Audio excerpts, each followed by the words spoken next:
Hi കൂട്ടുകാരെ, എന്തൊക്കെയുണ്ട് വിശേഷങ്ങൾ? പറയൂ. സുഖമാണോ എല്ലാവർക്കും? നിങ്ങൾക്ക് ചെടികൾ ഇഷ്ടമാണോ? പൂച്ചെടികളോട് കൂടുതൽ താല്പര്യമുള്ളവരാണോ? നിങ്ങൾ ചെടികൾ നട്ടുപിടിപ്പിക്കാറുണ്ടോ? ഒരു വീടിൻ്റെ അഴക് എന്ന് പറയുന്നത് പൂച്ചെടികളല്ലേ? ഞാനൊക്കെ എൻ്റെ വീട്ടിൽ ഒരുപാട് നട്ടിരുന്നു. പക്ഷേ മോളുടെ കല്യാണമായ സമയത്ത് അതെല്ലാം പിഴുതെറിയേണ്ടി വന്നു. പിന്നീട് നടാൻ ശ്രമിച്ചിട്ടുമില്ല. പിന്നെ വേനലായ വെള്ളവും കിട്ടാറില്ല കേട്ടോ. പക്ഷെ ഞാനിപ്പോൾ ഈ ഒരു വീട്ടിൽ വന്നപ്പോൾ ഒരുപാട് ചെടികളുണ്ട്. എനിക്ക് ഒരുപാട് ഇഷ്ടമായി. പക്ഷെ എല്ലാം പൂ വിരിയുന്നുള്ളൂ.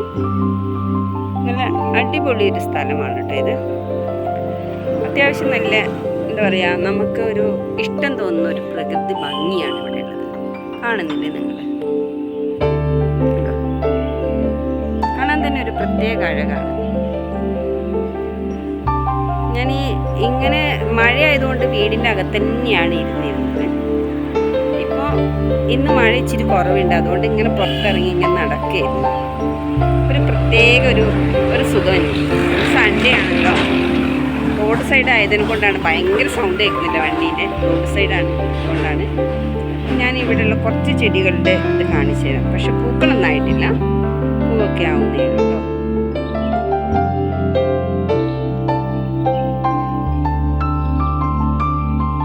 ഇവരിത് സിമെൻറ്റ് കൊണ്ട് ഉണ്ടാക്കിയതാണ്.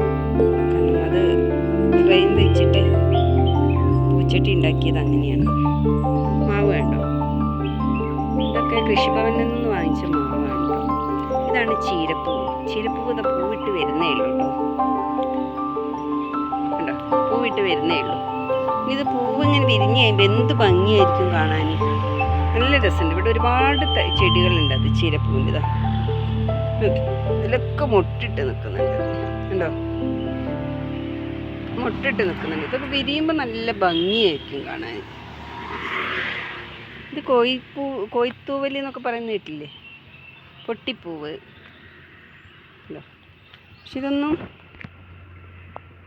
വിരിഞ്ഞ് വരണം. കണ്ടോ? പിന്നെ അങ്ങോട്ടൊക്കെ ഉണ്ട് കേട്ടോ ചെടി. വീടിൻ്റെ ഫ്രണ്ട് ഭാഗത്തേക്കൊക്കെ ഉണ്ട്. ഇത് സപ്പോട്ട മരമാണ്. ഏലക്ക തൈയാണത്. പിന്നെ ചുറ്റും ഇവിടെ കാപ്പിത്തോട്ടാണ്. കണ്ടോ, കവുങ്ങാണ്.